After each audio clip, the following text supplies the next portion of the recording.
statistics say in the full year, in 1990, 102,555 rapes took place. Only 16% were reported. Therefore, the exact number of cases, you multiply by 6.5, you get the reply of 640,968 rapes took place. Per day divided by 365, 1,756. But the report continues. Out of the 16% that were reported, only 10% were arrested. That means 1.6% of the rapists were arrested. Out of those arrested, 50% were let free. That means only 0.8% underwent the trial. 50% were let free before the trial. That means 125 rapes you commit, the chances you'll undergo a trial is 1. You know, very good gamble. 125 girls you rape, and chances you get a punishment is 1. Who wouldn't like to try? And the statistics tell us that the judge says, oh, pehli baar rape kya? First time he's committed rape. Okay, give him only 1 year punishment. More than 50% get 1 year imprisonment, though the law says 7 years rigorous imprisonment. But the judge is lenient. You know, first time he's done. 125 rapes. You get caught once, judge says, you know, first time now. 50% of the cases, he says less than 1 year. I'm asking the question. If you implement the Islamic Sharia in USA, any man looks at a woman, any brazen, any unashamed thought comes, he should lower his gaze. After that, the woman, they should properly be covered, complete body covered except the face and the hands of the wrist can be seen. After that, if any man rapes a woman, capital punishment, death penalty. I'm asking the question, will the rate of rape in USA, will it increase? Will it remain the same or will it decrease? It will decrease. It's a practical law. You implement the Sharia and you get results. That's the reason one of the least rate of crime in any country in the world, it's in Saudi Arabia. Why? You implement the Sharia, you get results.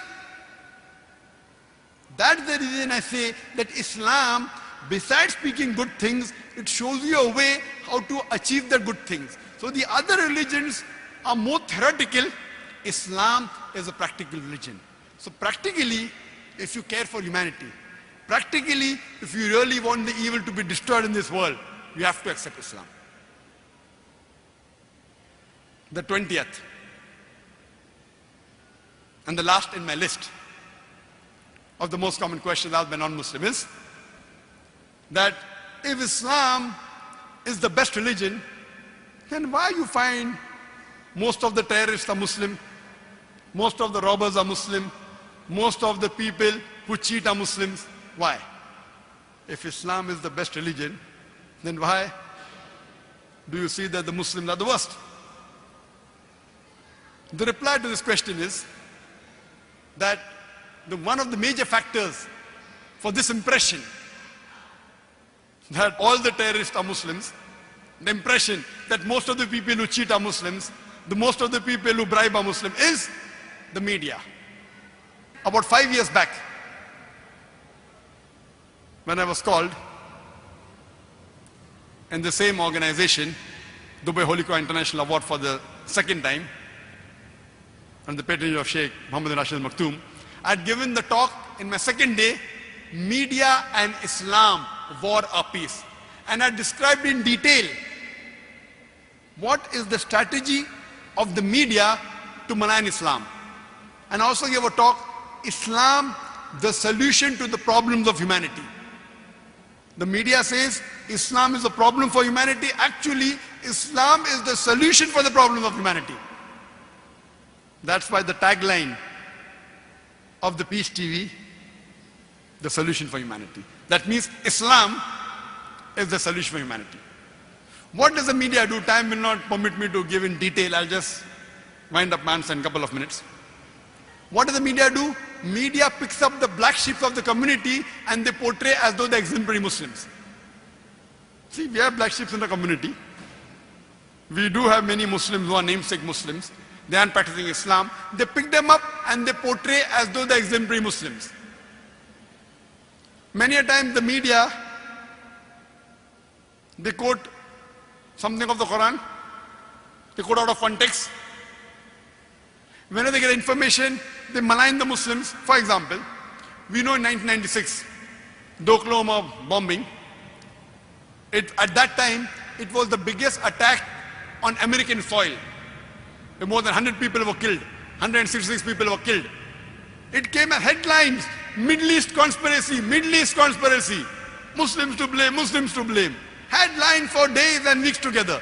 Later on, when they came to know it were 2 American soldiers, it comes once and vanishes. When they don't know the culprit, it comes for days as headlines. When they come to know the real culprit, 1 or 2 days, the news goes out. Why? In India, we have, 50-year-old Muslim Arab marrying an 18-year-old girl, headlines. When 50-year-old non-Muslim rapes a 6-year-old girl, it comes in news briefs.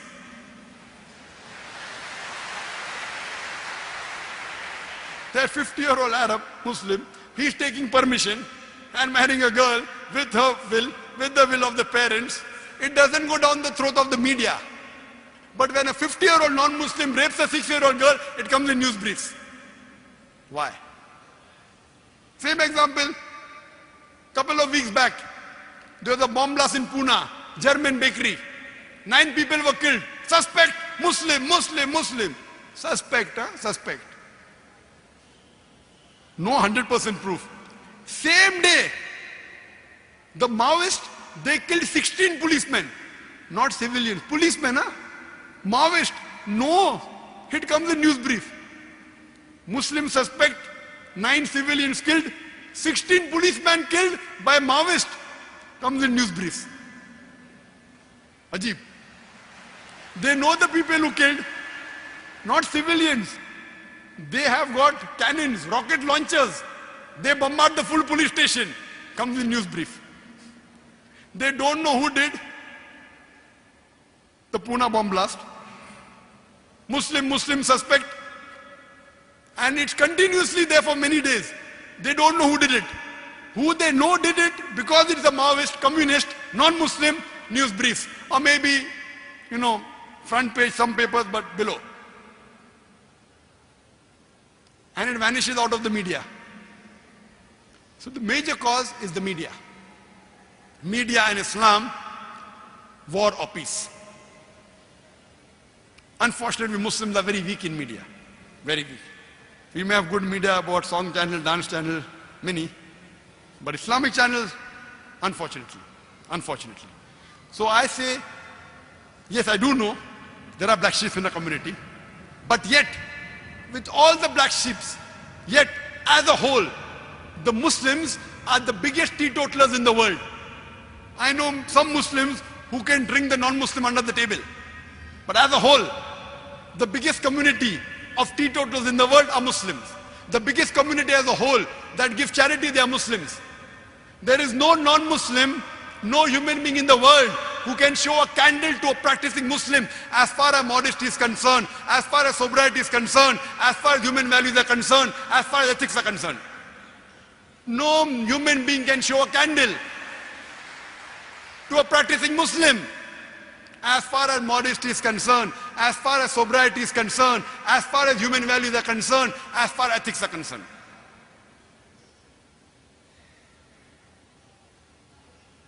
And I always give the example. Suppose you want to judge how good a car is, and latest 600 S model of Mercedes is launched in the market, 2010 model. You want to test the car. You put behind the car, behind the steering wheel, a driver who does not know how to drive, and he bangs up the car. He has an accident. Who will you blame? Will you blame the car or the driver? Driver. If you want to know how good the car is, you have to know the specification. What is the pickup? What are the safety measures? What is the ratio? What is the average of the car? Anti-brake locking system. Look at the specification. And really, if you want to test drive the car, put behind the steering wheel an expert driver. If you really want to know about Islam, don't look at the Muslims. Look at the scriptures, the glorious Quran and the Sahih Hadith. Don't look at me. Don't look at the Muslims. If you really want to test drive a car, put behind the steering wheel an expert driver. the best exemplary Muslim you can find is Prophet Muhammad sallallahu alaihi wasallam. Read his seerah, you will find he's the best exemplary Muslim and the best exemplary human being that has lived. That's the reason I say that understand the religion by looking at the scriptures. And when you read the scriptures, the authentic sources, the Quran and Sahih Hadith, you will really appreciate Islam.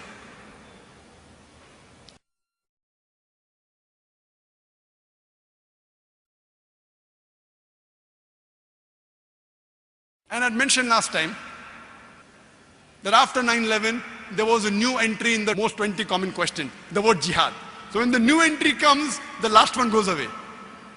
So previously in the book which I wrote before 2001, the 20th one is the non-Muslims object, that why do you call non-Muslims as kafir? Now it is out of the list. You know, normally you have the important misses. So today I will call it the important misses, which is no longer in the list, but I'll give the answer because the answer is short.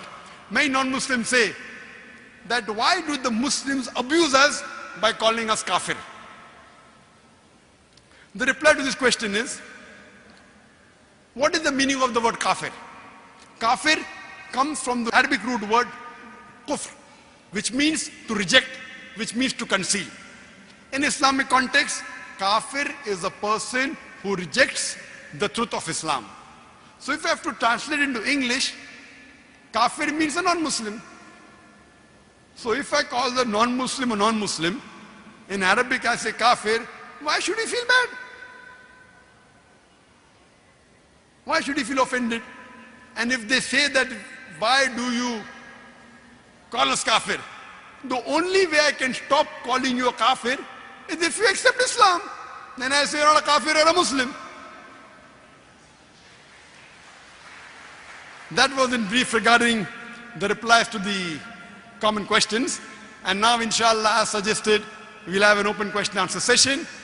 And I request that to give more chance to the non-Muslims so that we give them the first chance. And any question on Islam and comparative religion, any questions that you have regarding Islam, any misconception, any queries, you're most welcome to ask. Wa akhiru da'wana alhamdulillahi rabbil alameen. Jazakumullahu khaira. We now have the time for the question and answer session. To derive maximum benefit from the program, which is Ask Dr. Zakir, we will have some strict guidelines regarding the question and answer session. First of all, please kindly state your question briefly and to the point. Only one question at a time may be asked.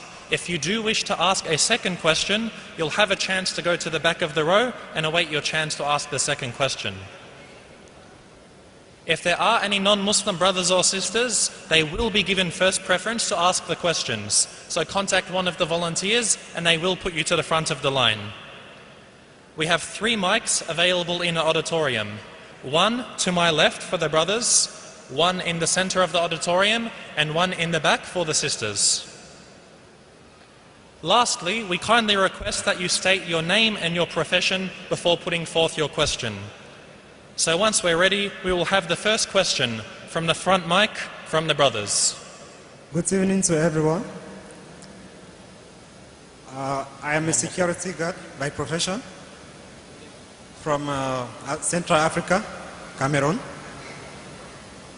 I have been leading people to go to the washroom and to go to the prayer room also. And then this little boy, he came and I led him to the washroom, and he now said he wants to discuss something with me. When I opened up to him, he tried to convince me to become a Muslim. That is good for me. And I asked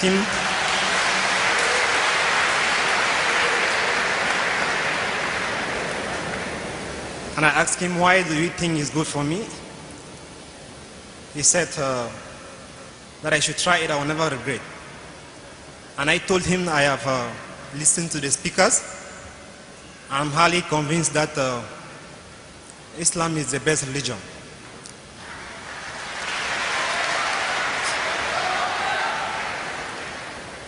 So I want to want to become a Muslim.